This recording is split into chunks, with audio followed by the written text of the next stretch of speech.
Assalamualaikum warahmatullahi wabarakatuh. IJ menjawab dan menanggapi pertanyaan.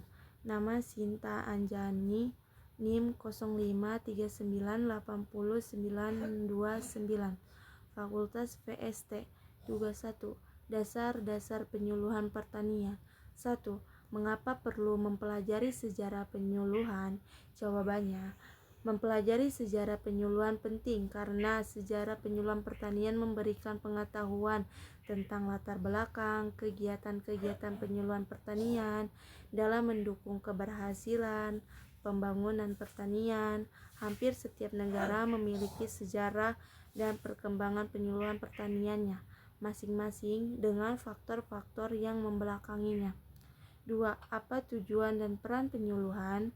Tujuan penyuluhan pertanian dapat diuraikan atas dasar beberapa jenis, tergantung sudut pandang atau penekanan yang diinginkan. Jenis-jenis tujuan tersebut berdasarkan pada 1.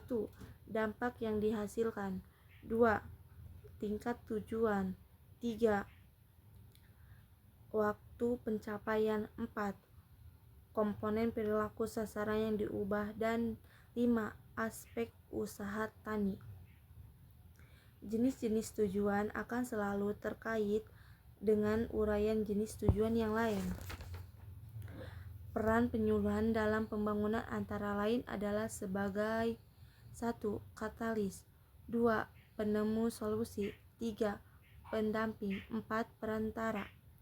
Peran penyuluhan dalam pembangunan sebagai katalis artinya kegiatan penyuluhan akan mengatasi kepasifan petani dengan cara mendorong timbulnya perasaan ketidakpuasan di masyarakat mengenai hasil pembangunan yang sudah ada. Peran penyuluhan dalam pembangunan sebagai penemu solusi artinya menyebarluaskan gagasan pembangunan sebagai hal yang mendominasikan kelancaran operasional pembangunan. Peran penyuluhan dalam pembangunan sebagai pendamping artinya pendamping dalam memecahkan masalah aplikasi inovasi pembangunan. Peran penyuluhan dalam pembangunan sebagai perantara artinya sebagai perantara antara pembuat kebijakan dan pihak sasaran pembangunan, yaitu mempersatu dua kepentingan yang berbeda. Hubert. 3. Apa perbedaan antara prinsip dan falsafah penyuluhan? Perbedaan antara prinsip dan falsafah penyuluhan. Pengertian.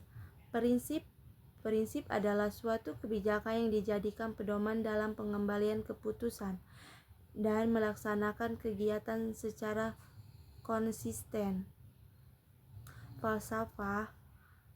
Istilah falsafah berasal dari istilah filosofi, Latin philosophia, yang berarti cinta akan kebijakan, love of wisdom, yang berarti juga selalu ingin mencari kebenaran. Kebenaran dapat diperoleh dengan cara mengumpulkan dan menyusun informasi secara tertib dengan sistematik, yaitu melalui sesuatu kegiatan dan pemikiran yang sering disebut metode ilmiah.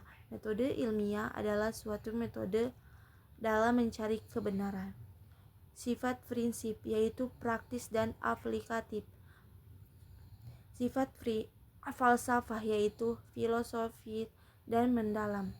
Contoh prinsip yaitu partisipatif, berkelanjutan berdasarkan kebutuhan masyarakat. Contoh falsafah kebenaran, penghormatan, dan kebijakan. Sekian dari saya. Wassalamualaikum warahmatullahi wabarakatuh.